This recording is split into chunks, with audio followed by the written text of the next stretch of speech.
The world is in financial disarray. Currencies failing, economies in wild flux, jobs being lost. But what if you could build an entirely new economy, one specifically designed for the digital realm? Well, that is the dream behind Bitcoin.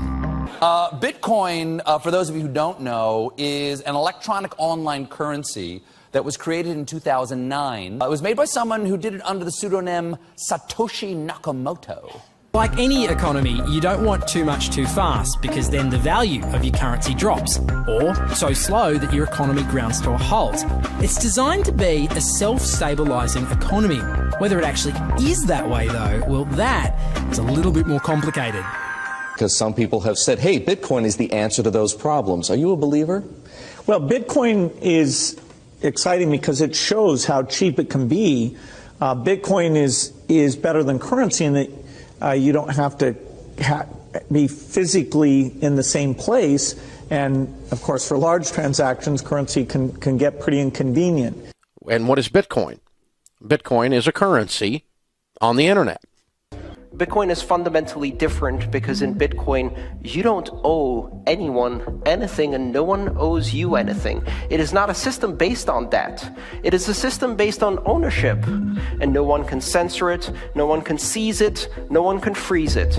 It's November the 2nd, 2008, just 6 weeks after the Lehman Brothers collapse.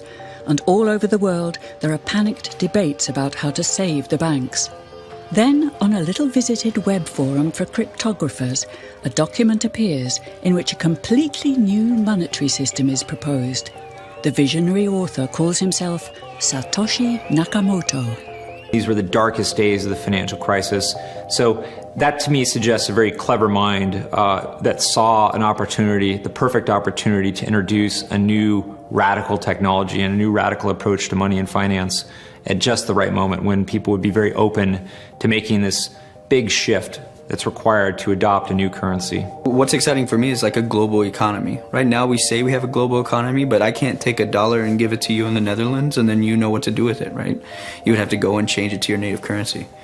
And when you kind of eliminate that step, and I can just send you one form of payment and you can send me a product in a matter of seconds, that starts to change things from a global perspective. How could this digital coin invented by this Satoshi Nakamoto become hundreds of times more valuable than the dollar? And why do enthusiasts like Roger Fear want the world to switch to bitcoins? I'm giving every single person here 1,000 yen worth of bitcoins, which is like $8 and something cents. Back in the early days, you know, I'd get phone calls from my buddies. Oh, hey man, I lost 10,000 bitcoins because my computer blew up, right? Back then, one Bitcoin was less than a penny, right? So nobody cared. They lost $10. I don't care, right? And now 10,000 Bitcoins, that's $5 million. That's a big deal, right? You can buy Bitcoin at the Shell station. Check it out. $0 to $2,000. Put your phone number in here. Put the code in.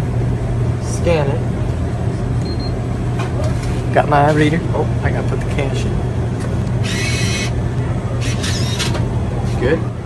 Got $2. Hit finish. Oh, $2 Bitcoin. Just like that. From this machine. I just turned cash into digital currency. So thinking that it's too late to get involved in Bitcoin is like thinking it's too late to get involved with the internet or too late to get involved with using a cell phone. Like, it's not too late to get involved in Bitcoin. If Bitcoin becomes really popular all over the world, Bitcoins are going to have to be worth at least tens of thousands of dollars a Bitcoin, if not hundreds of thousands of dollars per Bitcoin. So thinking it's too late to get involved with Bitcoin is like thinking it's too late to get involved with using the internet. Of course not. Like, it's ubiquitous in our lives, and Bitcoin's going to become ubiquitous in our lives as well.